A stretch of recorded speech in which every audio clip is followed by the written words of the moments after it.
Sorry I've been off the radar for a while, but I've had another cold, so time to visit the doctor.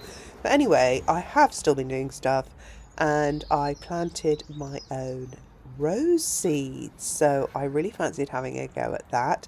So here is how I did it. So it was handy that I only sort of thought about this after Christmas, really just recently, because this means that these seeds have naturally stratified through the British winter. So a lot of people do this in autumn. They collect these rose hips in autumn and then stratify their rose seeds in the fridge. But I'm thinking if they've been outside all this time, these are high up, so I hadn't cut back the roses here. And so they have been out through our frosts and our winter here in the UK. There's one that's even just dropped on the ground like an apple. So then I took the rose hip and I cut it open, obviously, and removed the seeds inside. I did in fact do 3 varieties of roses, and I've heard all sorts of different things about the quality of the seeds. So I just sowed them all. So this hip, for instance, only had like 2 or 3 seeds in, but the second hip, which I accidentally didn't film, didn't press record, that hip had quite a number of seeds in, and the seeds vary. So the seeds in this hip, even though the roses on this climber are actually quite small, the seeds were quite nicely sized. They were, look, here we are, you can see it here. It is a good size.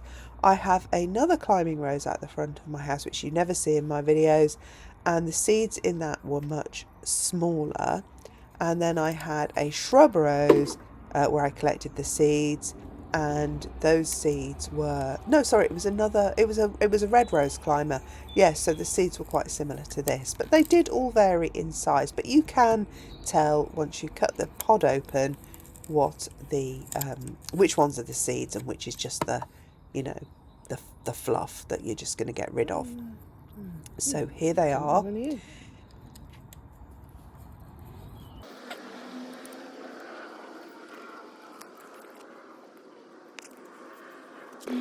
So in this video I'm only showing you sort of 2 hips, the seeds from 2 hips, but I'm trying 3 roses and a multiple amount of hips, and these are the hips here, the seeds, sorry, from each of the roses soaking in this water, which I soaked for 24 hours.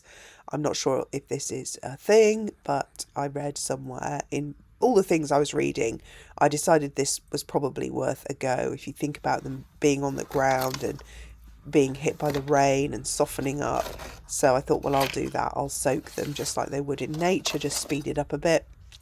And I also heard that the ones that float are not viable and the ones that sink are the viable seeds.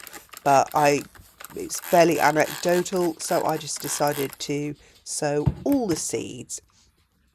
So I used my usual seed potting compost, which is basically a bit of sand and compost, good quality compost, sieved to a fine sort of texture, and then I placed the seeds evenly about this. This was one where I got the least seeds. Some of the trays were really quite packed full of seeds.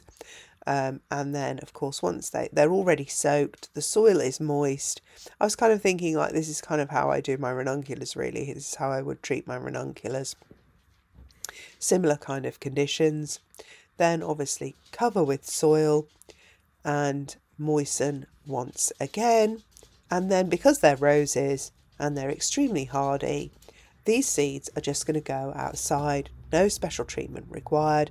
And I know they take quite a long time to grow, and even longer to grow to a plant that's going to flower. So you're looking at about 3 years to flower. If you get them before that, obviously you're very lucky, but it won't take that long, obviously, for you to see some root growth or some germination. So hopefully they will germinate this year, and then we'll see how we get on from there. So as you can see, covering them over, I'm going to wet them again.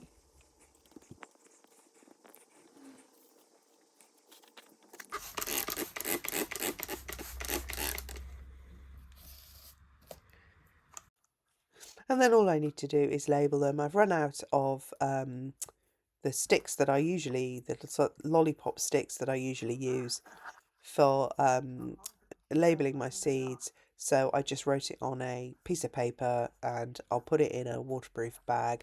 Just, I don't even remember the variety of the roses, just that I like them.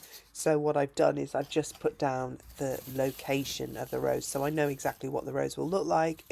In fact, I won't know what the rose will look like because they might not come true, but at least I know which rose they came from. That's the point. So I know the characteristics of the rose that they came from.